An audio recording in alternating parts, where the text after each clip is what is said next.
ঢাকা, চট্টগ্রাম ও সিলেটের পর চতুর্থ আন্তর্জাতিক বিমানবন্দর হিসেবে যুক্ত হল কক্সবাজার। বেসামরিক বিমান পরিবহন ও পর্যটন মন্ত্রণালয়ের প্রজ্ঞাপন জারির পর থেকেই চলছে আন্তর্জাতিক ফ্লাইট চালুর শেষ মুহূর্তের প্রস্তুতি।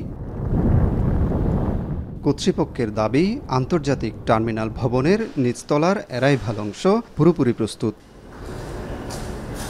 ব্যাংকের কালেকশন বুথ, বৈদেশিক মুদ্রা বিনিময় বুথ সহ প্রবাসী কল্যাণ ও তথ্য কেন্দ্র স্থাপনের কাজও শেষ। পাশাপাশি প্রস্তুত করা হয়েছে আধুনিক লাগেজ স্ক্যানার মেশিন। ঊর্ধ্বতন কর্তৃপক্ষের নির্দেশনা বা ফ্লাইট শিডিউল ঘোষণার পর দ্রুত সময়ের মধ্যে যুক্ত হবে প্রয়োজনীয় জনবল। প্রবাসী কল্যাণ desk, help desk, money exchange, immigration desk মোটামুটি চালু হয়ে গেছে। এখানে বাকি এখন অথরিটির থেকে ফ্লাইট যদি অ্যাপ্রুভাল হয় ওইভাবে নামতে পারবে, মানে মোটামুটি এটা অ্যারাইভেলের জন্য প্রস্তুত হয়ে গেছে। খুব শিগগিরই এই রানওয়ে থেকে আকাশে উড়বে আন্তর্জাতিক ফ্লাইট, যা এই শহরের আকাশপথের ইতিহাস বদলে দেবে।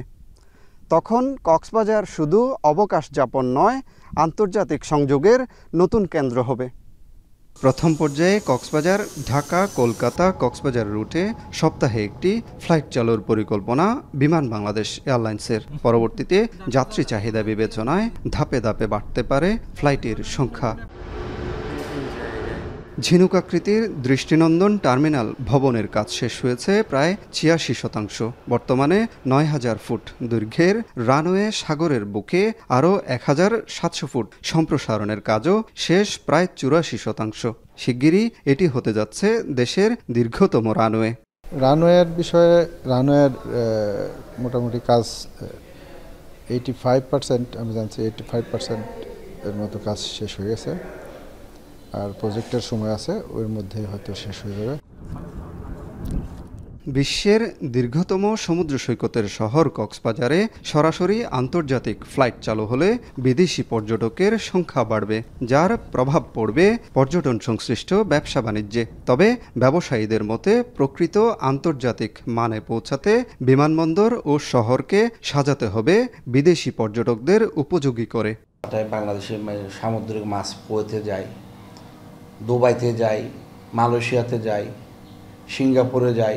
এই মাছগুলো যখন কক্সবাজার ইন্টারন্যাশনাল যখন ফ্লাইট চালু হবে, আমরা এই মাছের আইটেমগুলো আমরা সরাসরি কক্সবাজার থেকে আমরা বাইরের দেশে এগুলো পাঠাতে পারবো। একটা আন্তর্জাতিক মানের বিমানবন্দরের সাথে শুধু অবকাঠামো না, এটার সাথে বিভিন্ন ধরনের কানেক্টিভিটিও সম্পৃক্ত। এখানে যারা বিদেশ থেকে আসবে তাদের একটা এনভায়রনমেন্ট, ওয়েলকামিং এনভায়রনমেন্ট এস্টাবলিশ করা, এগুলো না করে যদি করা হয়, আমার মনে হয় মানুষের একটা প্রথমে দর্শনে একটা নেতিবাচক প্রভাব পড়তে পারে।